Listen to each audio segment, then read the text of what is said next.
had to go with Justin Herbert. Justin Herbert played phenomenal against the Kansas City Chiefs on last Friday night. This was a game. This whole season is like a big season for Justin Herbert. It feels like it was going to have to be. And he stepped up to the plate in week 1 and he delivered. Like, there is a reason why a lot of people think this guy is a top 5, top 10 at worst quarterback in the NFL. It's because of what you saw last Friday night. Like I said, went 25 for 34 in the air, 318 yards, 3 touchdown passes, was spreading the ball around to everyone. It felt like he had trust in his receivers.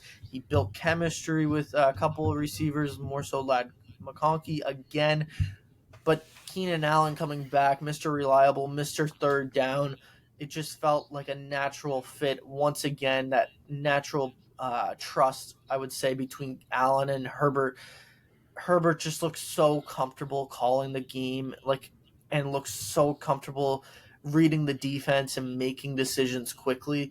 Something that Herbert, I guess, hasn't really had a lot of time. And honestly, going into this game, I didn't expect him to have a lot of time with Slater going down for the season. That's a massive loss. And then moving Joe Alt to the other side of the offensive line, and then having, I think is it a rookie that came in? I'm not 100% sure who came in to fill Joe Alt's spot on the left tackle side, I think it's left tackle that he plays, or left guard. Left tackle.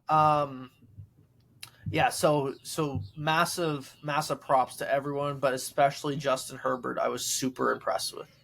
Yeah, I as a Chargers fan, like, watching that game, like, the biggest sign of having a guy, I think, as a quarterback and as a fan of that team, is when he's playing, you just feel comfortable. Like, you're not scared watching every offensive snap. And I've always felt that way.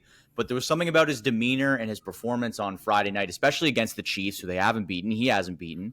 In Brazil, of all places. And I say that to say it's week 1. You're already not comfortable with the fact that you're not playing at home. You're not even playing on, like, American soil, which is probably pretty important.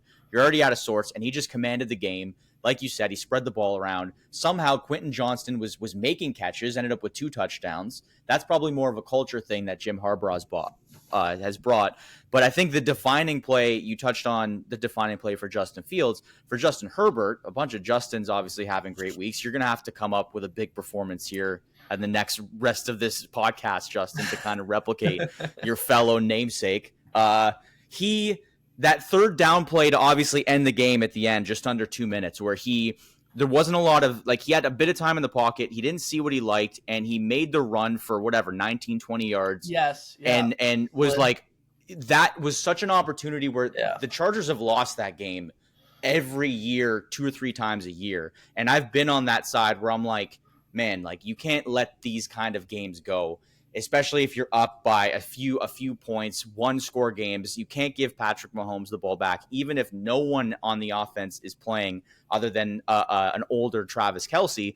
And he found a way to get that first down and end the game. And that was so big because it showed that he's matured. And obviously the biggest demons for Herbert has been playoffs, and he hasn't won a game yet. But I think this just showed that he has the makings of an MVP season in week 1, although there are 16 games left to play. I still think that showed a lot. My player, though, I will say, is Justin Fields. There's so many good performances, but I agree with you, Brandon,